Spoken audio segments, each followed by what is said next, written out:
With over 52,000 people here at Commonwealth Stadium and the weight of a nation's hopes for World Cup glory, members of Team Canada spoke with me on the pressures that they face with being the host, in particular for today's opening game. I warn everyone to prepare for the storm, said Japan coach Norio Sasaki, hoping to put an end to Japan's group stage goal drought. She said everything about this team is new, including their head coach Mark Sampson, who's been using motivational speakers and personality coding for a team that was once reported as divided. The queen is on the coin.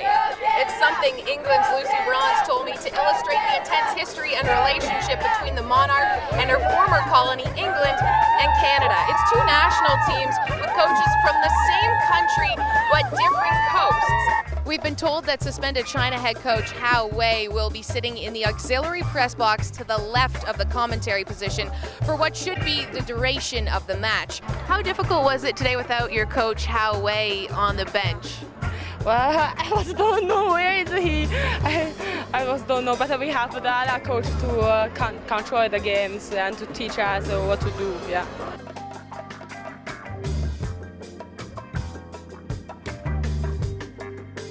Norway head coach Evan Pellerud called the sides two teams with several decades of intense rivalry and tradition, saying this group stage matchup could be a final, and it has been before. What happened in those first 5 minutes when Germany's first scored their goal, and sort of what was the feeling like on the team? Like, oh no, is this happening again? But Mexico head coach Leo Cuellar said the team must move on from this distraction because the next two games are must-wins. Now, that first half, it seemed as though it was a pretty stop-start because of so many fouls. How difficult is it to get into a bit of a pace?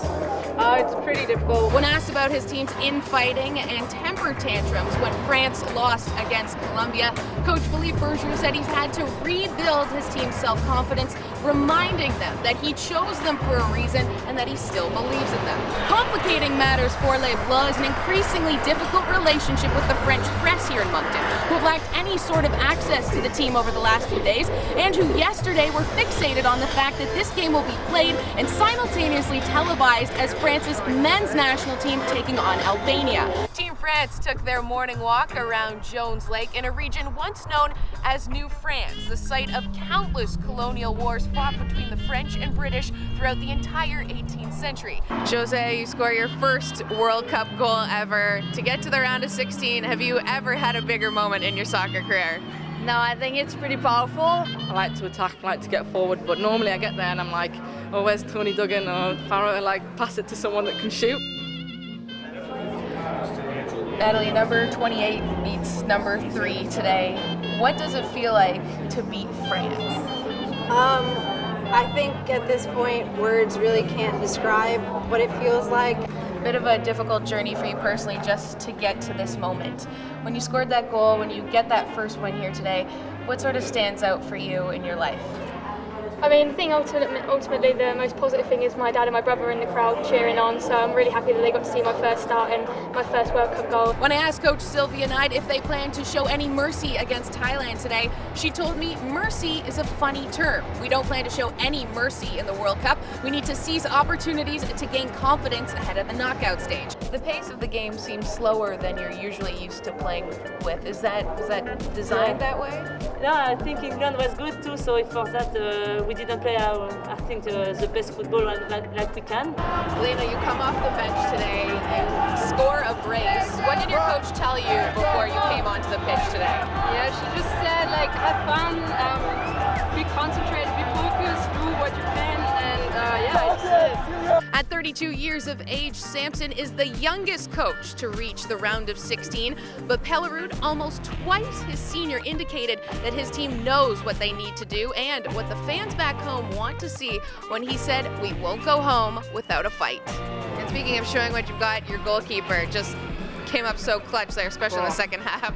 I mean, at the end of the day, has had one big save to make, you know, and she does that for this country. I have no idea like what's happened. I came into the half and it was a bit itchy and irritated, and I came back out and it literally just puffed up and I couldn't see properly. Playing through the pain. It's something Canada coach John Herdman said Sophie Schmidt will do after suffering a severe hip bone bruise against the Netherlands as her team faces elimination today. I spoke with Canada's assistant coach Tom Sermani, who told me she's trained full fully the last 2 days, and it's more so just a slight strain she picked up from overstretching. Now, Karen Bardsley is warming up to the right of me now. She looks fully fit, has no swelling whatsoever, so she will be a key component today to be able to stop Japan's attack. And what was the feeling after that? Did you guys, was there relief or was a sense of hope? Yes, for sure. In this moment, I knew that there's something possible today, that we can go on. Steph, this has got to be a nightmare way to sort of see how the World Cup ends for you. What are your feelings right now? I actually don't really know what to say. I mean, obviously devastated. You're sad and upset. This isn't how we wanted our World Cup to end. But then you look around the stadium and see, 50-odd thousand people wearing Canadian jerseys. Nadine, you're not playing for the World Cup final, but you're playing for third place. What's the challenge in getting your motivation up for that game? I think it's our character. Mark, when you look at your World Cup journey, you made history, but does it feel bittersweet to be at this point right now? We went to the hotbed that was Vancouver and found a way to beat the host nation. Then we played the world champions and we dominated. And without the cruel football gods kicking in the backside again, we'd be in the final. Joining Onger in her final World Cup match is legend Sylvia Nide. A world-class player turned world-class coach, the usually stoic Nide told us today's match will be emotional for her as she tries to savor every detail of these final 90 minutes. What was it like for you just from, the opening minutes of just getting out there onto the pitch to having this bronze medal around your neck? Yeah, it was hard, I'm not gonna shy away from that. It was tough. Coach Norio Suzaki said his team doesn't need any extra motivation, but admitted with Ondo back, it has made a huge difference. And although she won't be able to contribute on the pitch, we're told she'll take her place on the bench next to a white teddy bear that has embodied her spirit through this tournament all the way to the World Cup final. Walk on. Sorry.